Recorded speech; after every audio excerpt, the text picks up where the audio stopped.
Greetings. We're moving on now to Module 4, and we'll begin with the chemical composition of water. Water is a molecule, and it contains hydrogen and oxygen atoms linked together. In Experiment 1.1, we broke down water molecules into hydrogen and oxygen using energy from electricity.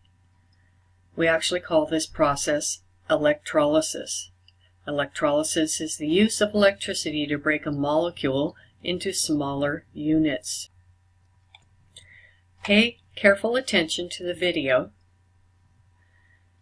Write down any notes while it's happening, and then we'll have a discussion.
So what can be learned from Experiment 4.1?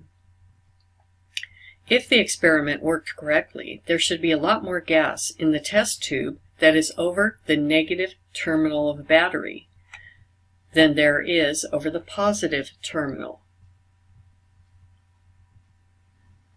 Hydrogen gas formed over the negative terminal. Oxygen gas formed over the positive terminal.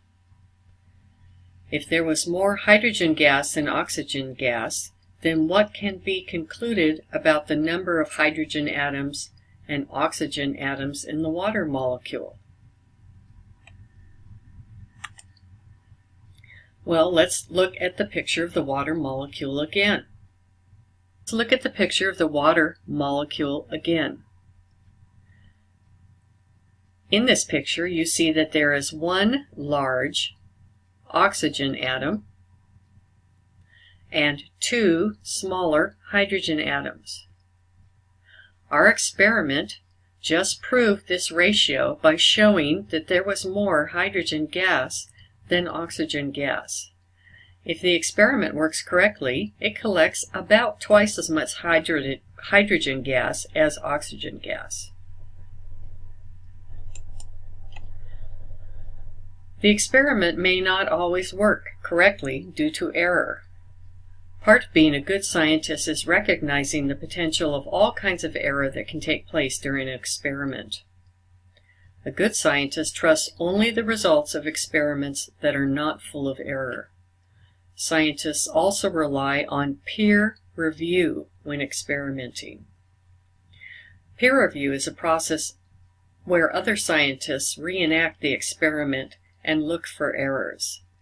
When an experiment passes peer review, it is considered reasonably trustworthy. In your book, there's an example of when peer review was not used to look for experimental errors in the publications of the results for cold fusion. Two scientists, Drs. Fleischmann and Pons, announced they had found a cheap way to produce nuclear fission. What is nuclear fission? Well, it's a clean, efficient, and almost limitless source of energy.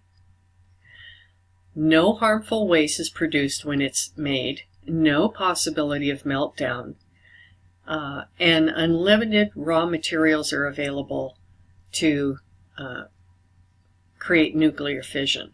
One problem at present, though, nuclear fission requires expensive, high-energy reactors that use hot fusion. The process for hot fusion is too expensive and inefficient to be used. So if someone were to actually come up with cold fusion, as these scientists stated, it would be a real boon for our world as far as getting cheap, clean, efficient energy. Unfortunately, because the scientists failed to have their peers review their findings, consequently, when they were reviewed, the experiments could not be reproduced. That's it for this section, and we'll talk to you in the next video.